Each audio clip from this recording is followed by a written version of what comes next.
Story 1: The Haunting of Capitol Hill. In the heart of Seattle's Capitol Hill, a neighborhood known for its eclectic mix of historic charm and modern vibrancy, a young couple named Emma and Tom embarked on what they hoped would be the next great adventure of their lives. The city was a beacon of opportunity, and they had just secured a lease on a beautiful vintage apartment that seemed to have stepped out of a dream. The building was a masterpiece of early 20th century architecture, with its grand ivy-covered facade, tall arched windows, and an air of mystery that appealed to their romantic sensibilities. It was everything they had ever wanted: charming, filled with character, and just within their budget. The first few weeks in their new home were perfect. They spent their days exploring the bustling streets of Capitol Hill, delighting in the diverse array of coffee shops, bookstores, and art galleries. Each evening, they would return to their cozy haven, where the wooden floors creaked with the weight of history and the walls seemed to hum with stories of years gone by. The apartment, with its high ceilings and ornate moldings, was the epitome of old-world elegance.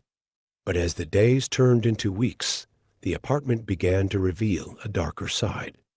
It started with small things, easily dismissed: strange sounds in the night, objects not where they had left them. Emma, ever the skeptic, was the first to notice. One night, while curled up on the couch with a book, she heard it, a faint, almost imperceptible whisper. She paused, her eyes scanning the room for the source, but saw nothing. Dismissing it as the wind or perhaps a neighbor in the adjacent apartment, she returned to her book.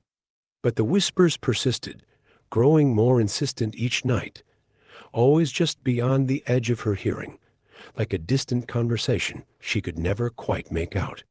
Tom, ever the pragmatist, was quick to brush off Emma's concerns. "Old buildings make noises," he would say. "It's probably just the pipes or the wood settling." But as the nights wore on, even he couldn't ignore the increasingly strange occurrences.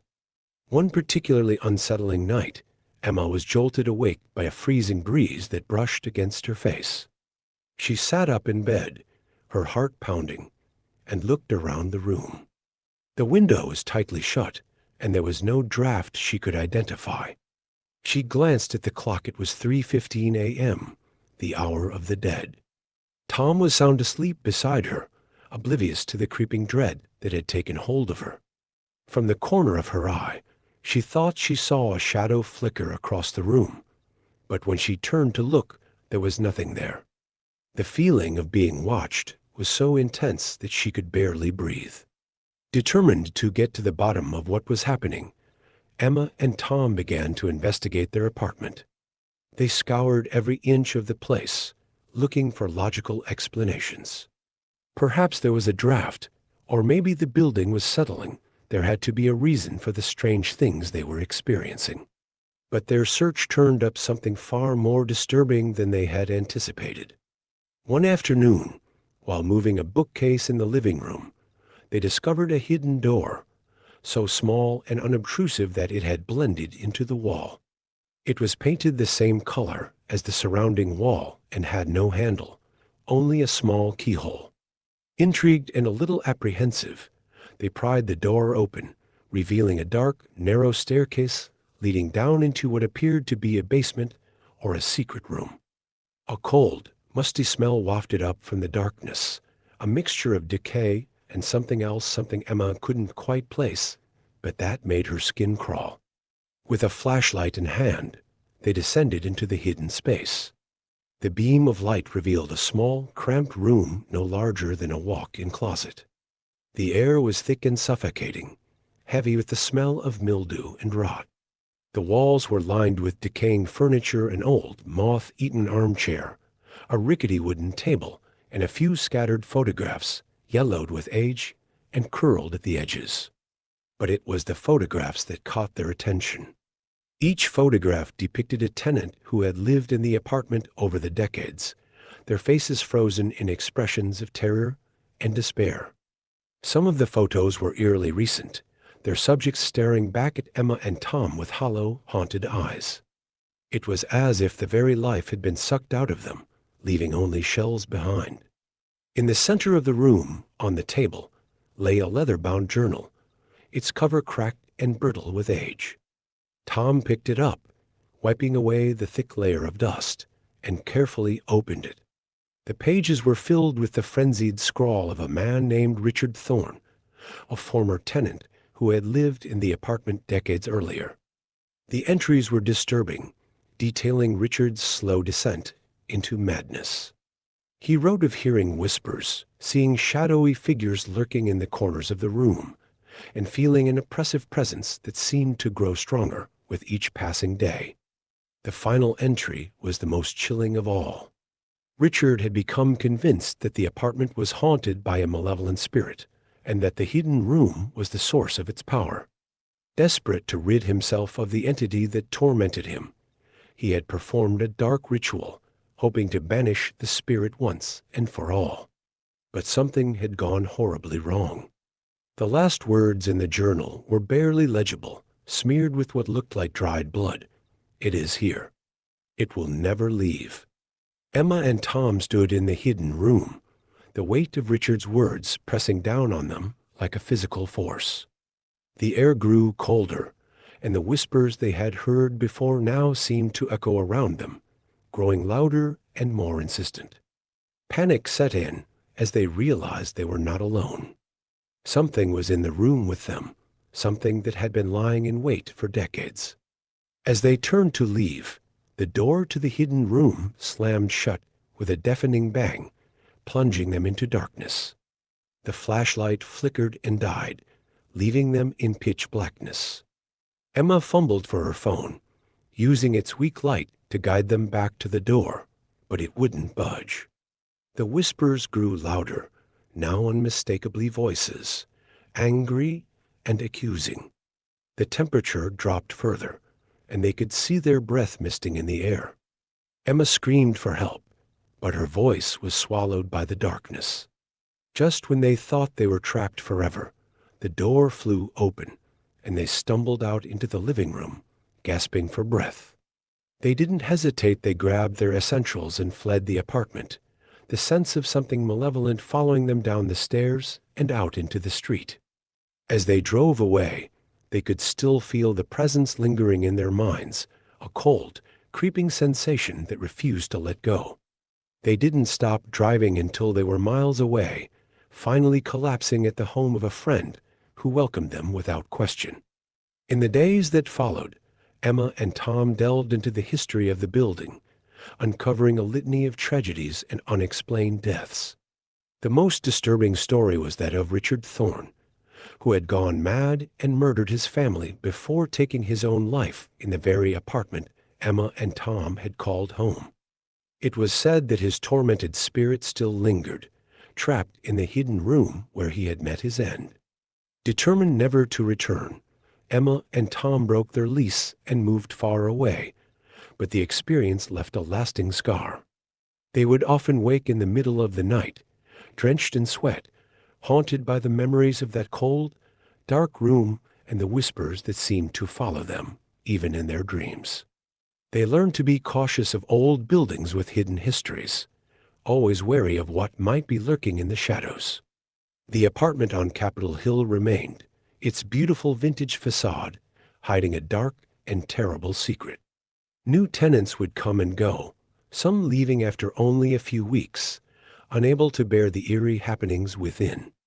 The building stood as a silent witness to the horrors that had unfolded within its walls, its ivy-covered exterior belying the malevolent presence that waited in the shadows, ready to torment anyone who dared to call it home.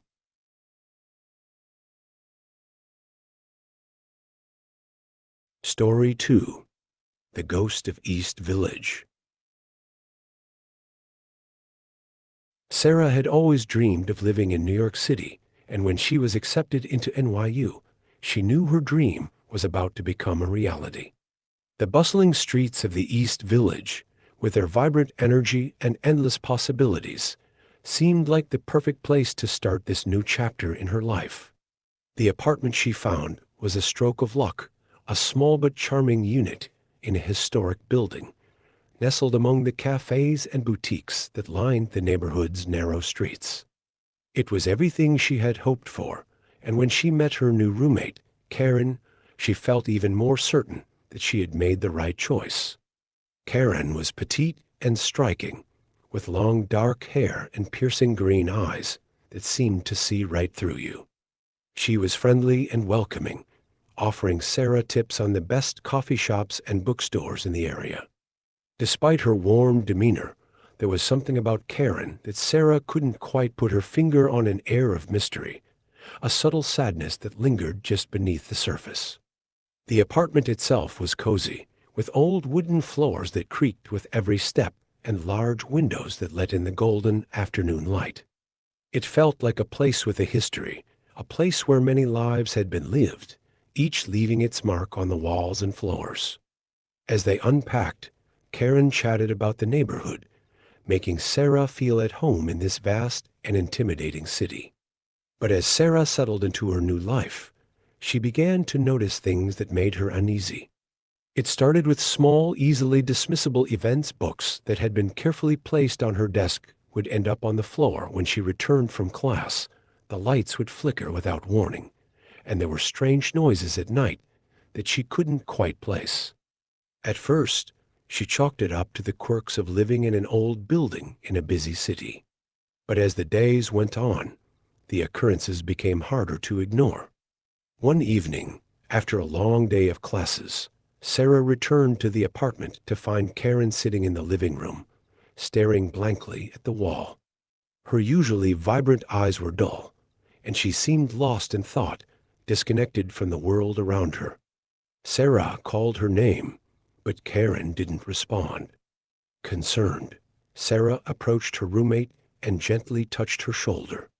Karen snapped out of her trance, blinking rapidly as if trying to clear a fog from her mind.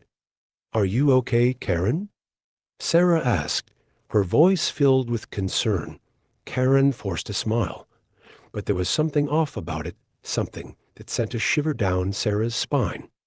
"Yeah, I'm fine," Karen replied, her voice flat and devoid of emotion. "Just tired, I guess." That night, Sarah woke up to the sound of someone crying. The sobs were soft but heart-wrenching, coming from the direction of the living room.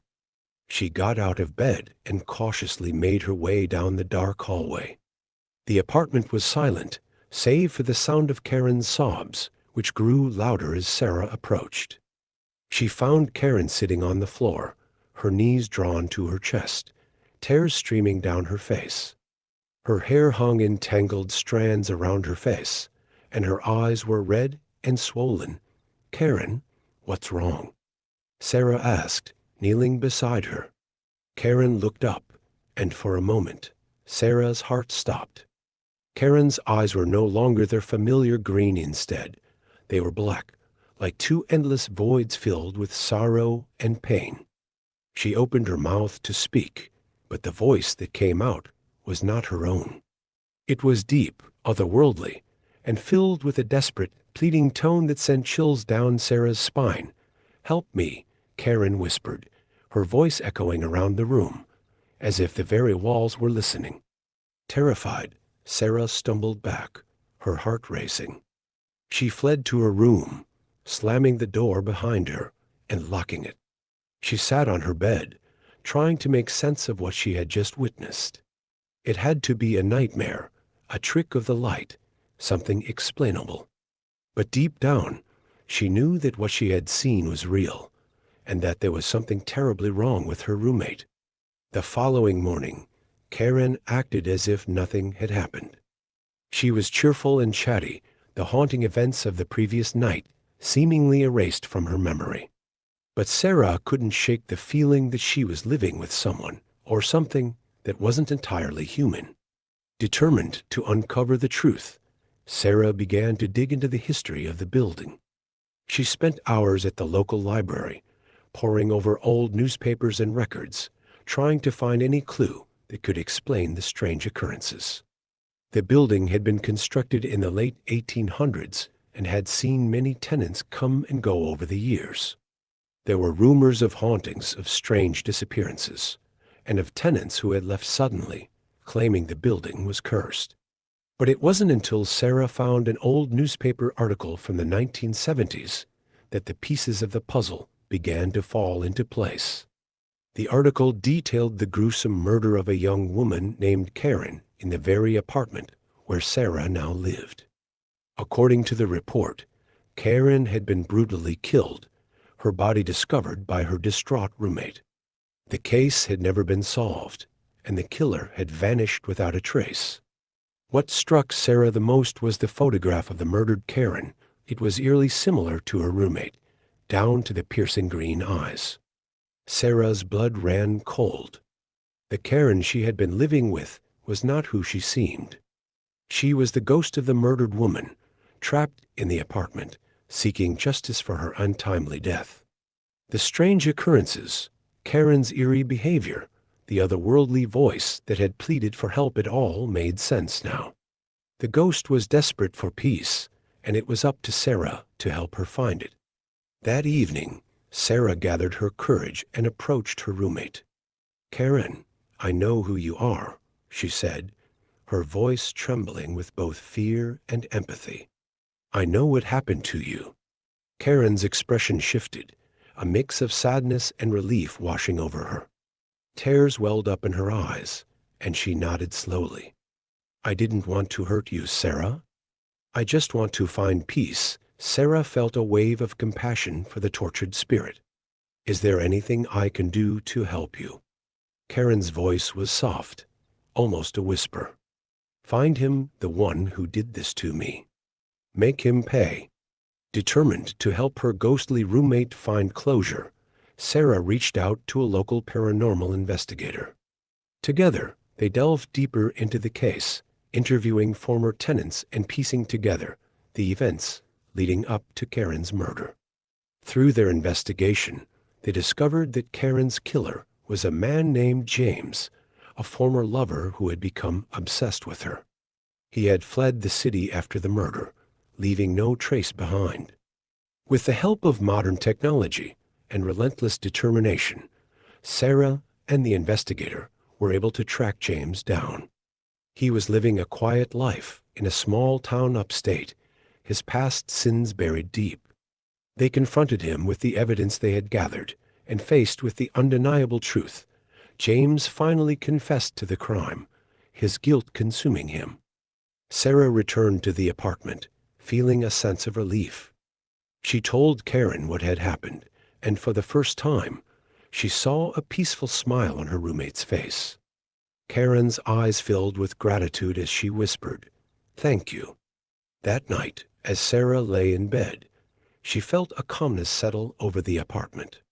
The oppressive atmosphere that had weighed on her since she moved in was gone, replaced by a serene stillness. She knew that Karen had finally found peace, her spirit free to move on. Sarah moved out of the apartment shortly after, but the experience left a lasting impression on her. She had faced the unknown and helped a tormented soul find justice. The memory of her ghostly roommate stayed with her, a reminder of the thin veil between the living and the dead, and the power of compassion to heal even the most broken of spirits. And so, in the heart of New York City, amidst the bustling streets and towering buildings, the story of Sarah and Karen became another chapter in the rich tapestry of the city's haunted history, a tale of friendship, courage, and the relentless pursuit of justice.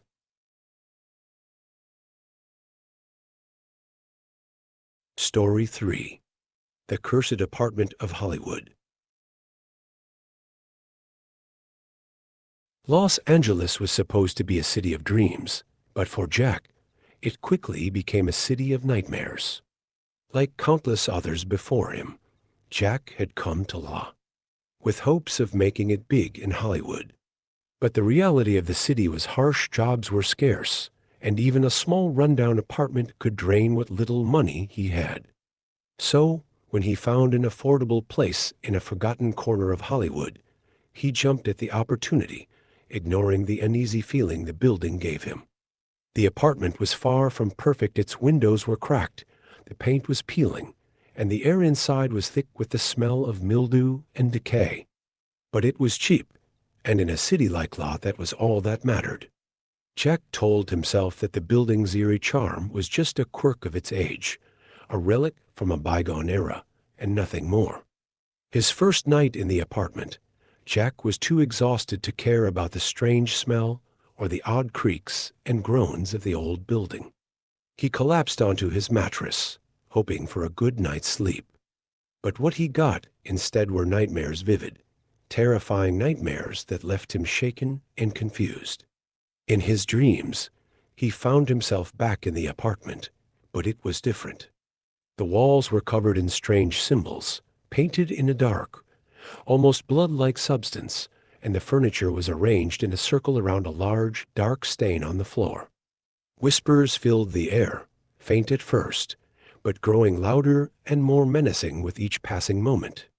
He could feel something watching him, something malevolent and unseen, lurking just beyond the edge of his vision.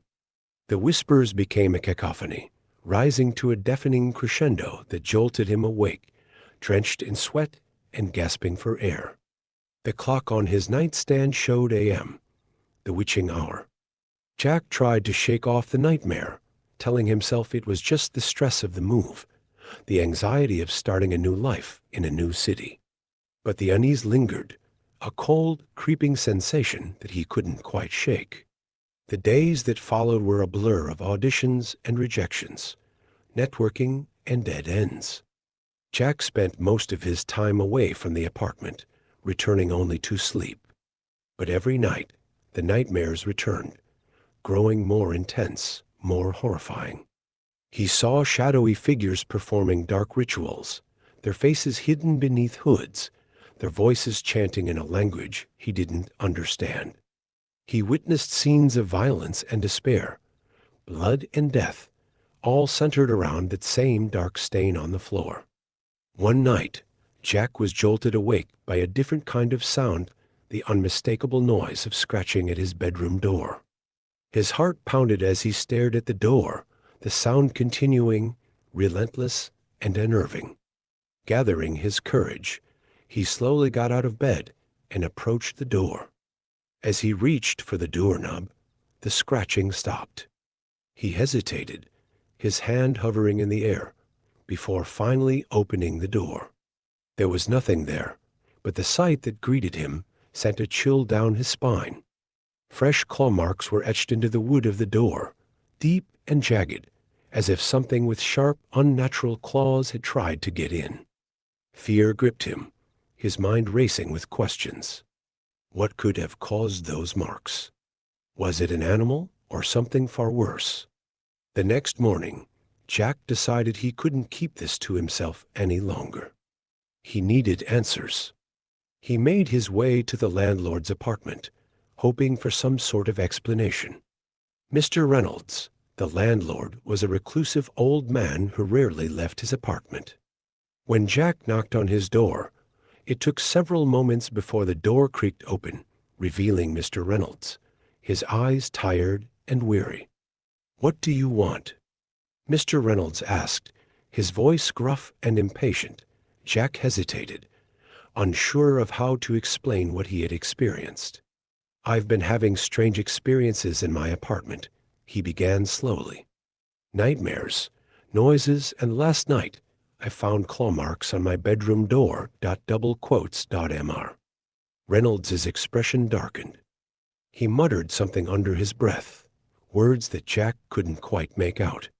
Finally, he sighed and stepped aside, motioning for Jack to enter. The old man's apartment was cluttered with stacks of books and old newspapers, the air thick with dust and the smell of decay. Mr. Reynolds gestured for Jack to sit, then settled into a worn armchair across from him. "I suppose it's time you knew the truth," Mr. Reynolds said, his voice heavy with resignation. "That apartment has a dark history, one that most people wouldn't believe." Jack leaned forward, his heart pounding in his chest. "What do you mean?" Mr. Reynolds stared at him for a long moment before speaking. "Decades ago, That apartment was home to a cult. They believed the apartment was a gateway to another dimension, a portal to a world beyond ours. They practiced dark rituals, made sacrifices, all in the hopes of opening that portal. They thought they could bring something through something powerful, something that would grant them immortality. Jack felt a chill run down his spine as Mr. Reynolds continued, but their rituals had consequences. Mr. Reynolds said, his voice dropping to a whisper. The apartment became cursed. The cult members began to die, one by one, under mysterious circumstances. Their spirits became trapped, unable to move on, bound to the apartment by the rituals they performed. Anyone who lives there is at risk. The apartment. It marks them. Jack's mind raced. The nightmares, the claw marks, the feeling of being watched at all made sense now. The apartment was cursed, and he was its latest victim. I have to get out of there, Jack said, his voice trembling. I have to leave. Mr. Reynolds shook his head slowly. It's not that simple. The apartment doesn't let go easily. Even if you leave, it might follow you.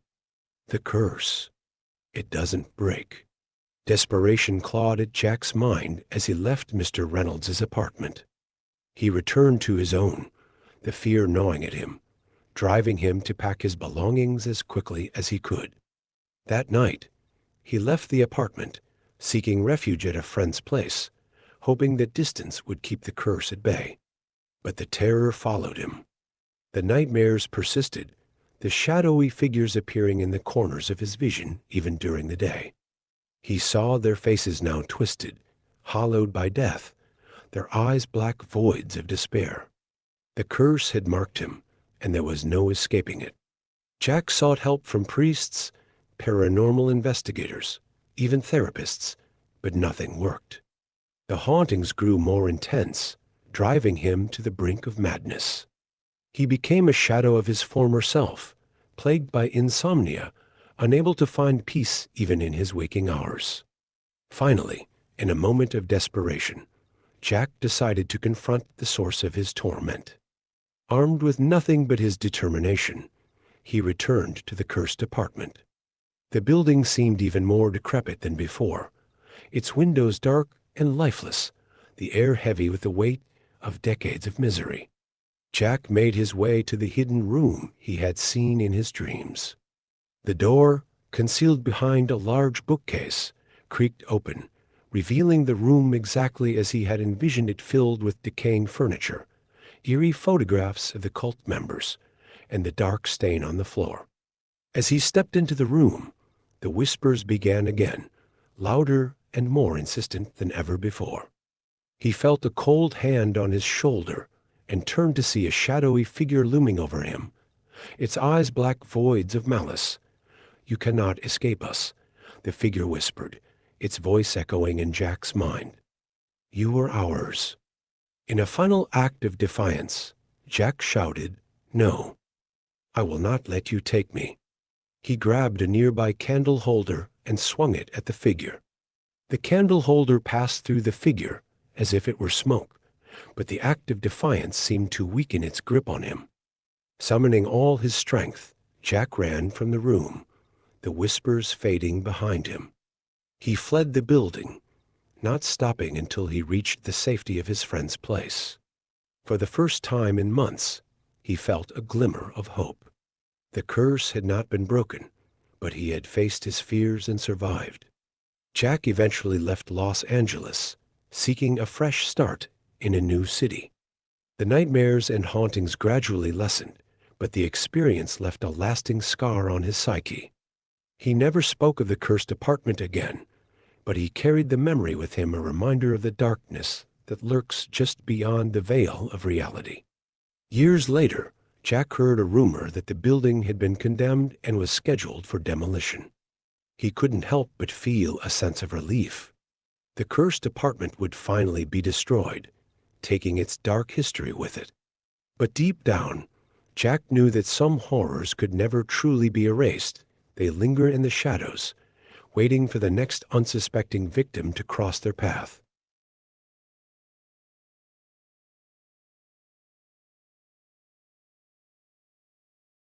Hey there, it's Mr. Night Horror.